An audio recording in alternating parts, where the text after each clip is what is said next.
Vit Turgeman. I will start with a visual description in case anyone requires this.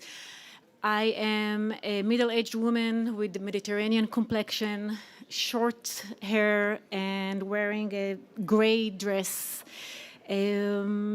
I'm representing here Real Abilities International, which is an organization based in New York and operating globally, using film as a tool to foster disability, inclusion, and accessibility, both on and off the camera. I'm here today, this afternoon, with Joanna from Culture with No Barriers, and Finn from Tein TV from Norway. And before we start the conversation and the introductions, I will just say a few words to frame the conversation. At Real Abilities International, we have seen across our global network of festivals and industry programs that accessibility is not only a rights issue, it is an innovation strategy, an audience building strategy. When venues and events designed for cross-disability inclusion from the start as a baked-in and not an afterthought, they expand audiences, they strengthen community ties, and future-proof their institutions.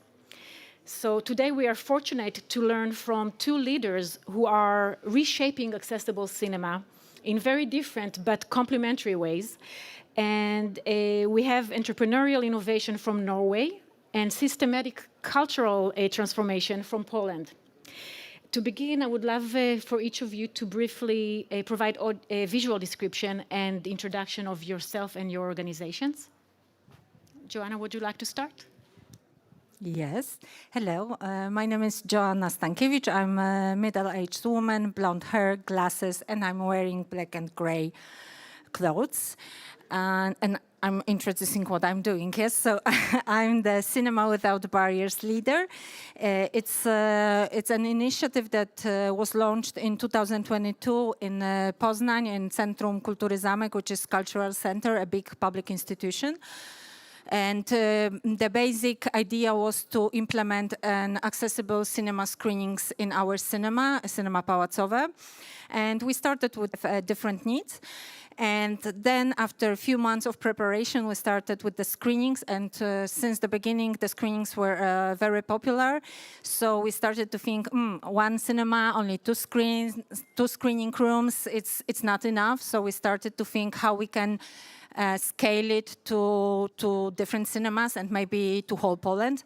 So we started to organize a forum without barriers. It's an industry professionals meeting, which is taking place next week. It will be third edition and it will be international one. So I invite you all also to join, and then I will maybe say where to join it.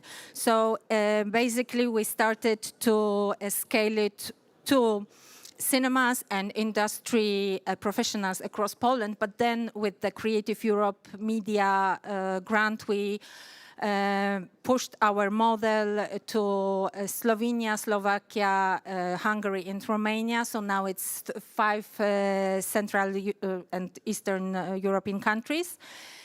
And yeah, we are bold enough to bring change to whole European cinema, and there is a lot to be done still. Thank you. Thank you. Finn? Yes, I'm a middle-aged man with glasses, and I have a beige blazer on me and a black T-shirt with a logo that is red and green and blue. Yes. And I have a white complexion.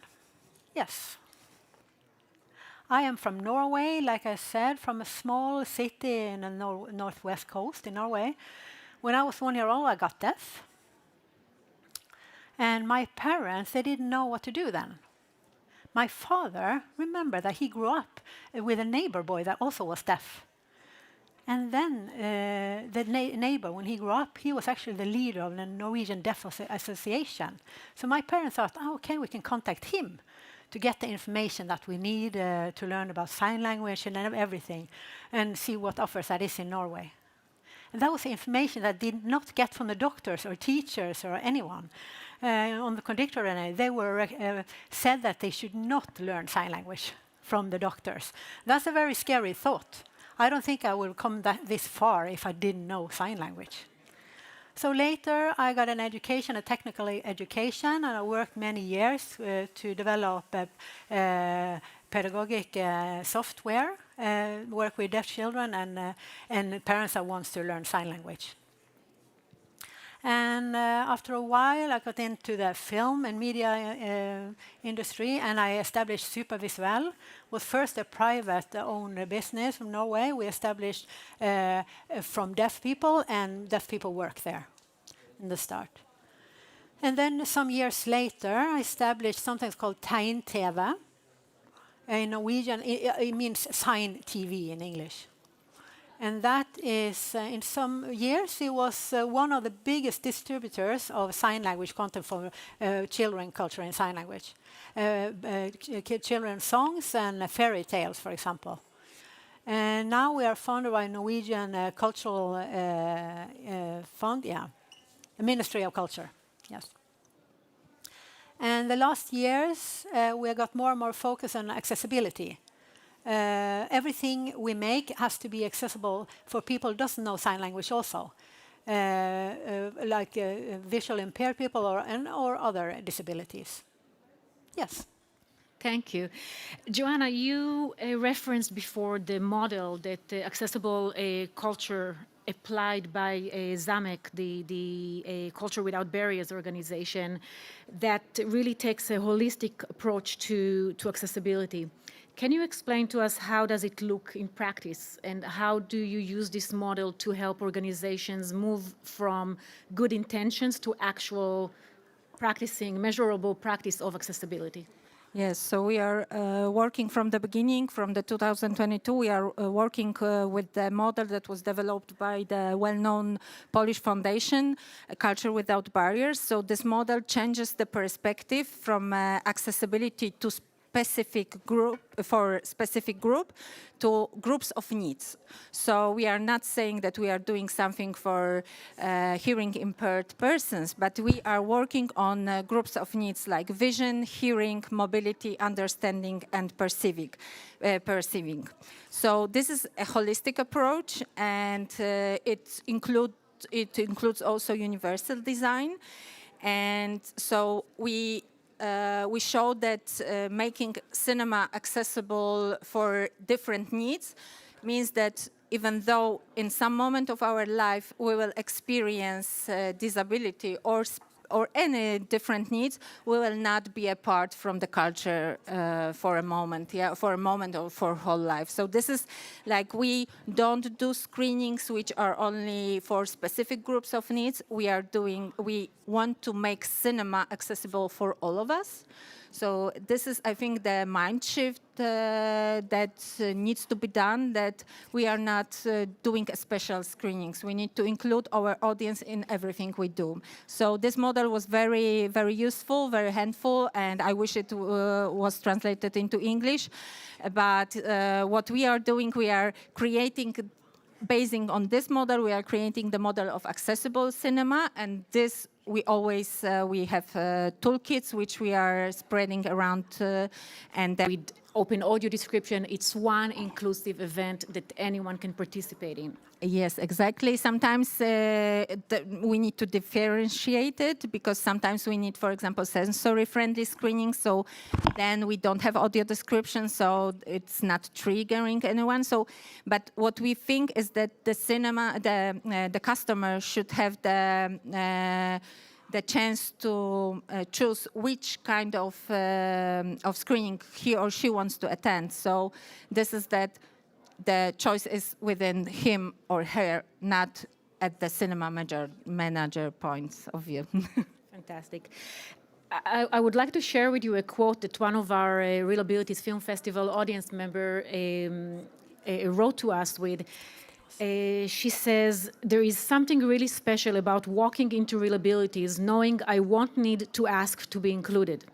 As a disabled person, it is an extreme luxury to walk into any room confident that I will have what I need to participate without any extra steps." So I'm wondering, why is it so rare, and how do we make this comment a matter of an obvious thing, something that we can take for granted, right? And Finn, with the Tein TV, it became Norway's largest distributor of sign language-based children's culture, and it was supported by the Ministry of Culture. So what did it take in order to convince public authorities to have sign language content and treat it as a cultural infrastructure, not a niche service? If I think about it, we're still not 100% there, the goal yet, because I worked 30 years with sign language production, and it's all the time sign language has been looked upon as a special tool, like an aid, like a last resort, like from a medical point of view. And Tein TV, that was the first time we got supported for translated literature. So we chose Charles Dickens' A Christmas Story. That was the first time we got support. And that the normal solution we have is that there's a person in a studio that reads a book in sign language, and then we have the illustrations in the background. That's the normal way we do it. But we did something other than that, a little bit larger. We made a real movie with actors and locations. So it looked like it was popular, because a couple of years later, the application-based scheme that was discontinued that they used before, and then instead we was granted a permanent annual funding. So that was successful. So, but still, it's a way to go about the accessibility, and that's what is a little bit ironical. Is that when we started, we didn't look at sign language and that as accessibility. We looked about it as like, this is our language, it's our culture. But the big society, mainstream, they looked upon us as accessibility. But then still today, we get support to Tein TV to translate books. We are still, that's why we are supported, because we are doing accessibility. But what's funny is that the big society, after a while, they looked upon sign language as a cultural language, not accessibility. And we more looked about it as accessibility. So we changed sides in a way after a while, because we thought that it's just language and cultural. We are us, and we are using our language. But it's very important also that other people can look at our stuff also. People that don't know sign language and has other disabilities. And in Norway, in 2022, sign language was a part of the Norwegian law, language law in 2022. And the CRPD, as the Convention of the Rights of the Persons with Disabilities, that was incorporated in Norwegian law 1st of January this year, 2026. That's just 2 months ago. So I have to say that my life has changed radically now. No, I'm kidding, it hasn't. It takes time, this. But a good example is that after the sign language law from 2022, we got... in Norway, we have like public film funding schemes that is locally. And they give support to film productions. And in there came the word Norwegian Sign Language explicit. And after that, we got funding. And that has been continuing after that. I will have to stop you because I didn't even notice, I'm so into the conversation, that we have only 25 seconds left. I will just summarize what both of you have been saying here. It requires a shift in mindset. And I will mention that all three of us will be here available for questions and to continue the conversation if you wish. We'll not make a noise for the next session, but we'll be in the back and available for your questions.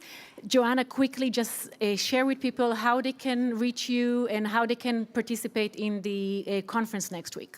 Third Forum Without Barriers will take place in Poznań, Poland, but also online. So go to ckzamek.pl .pl, sorry, or find me in the app. It's very useful. I will send you all the details. Finn, anyone wants to support and partner with you, how can they reach you? You can go into www.teintv.no. Slower. Yeah, Once more. teintv.no. I will say Yeah, you can see that. tegn.tv. Thank you so much. Yes.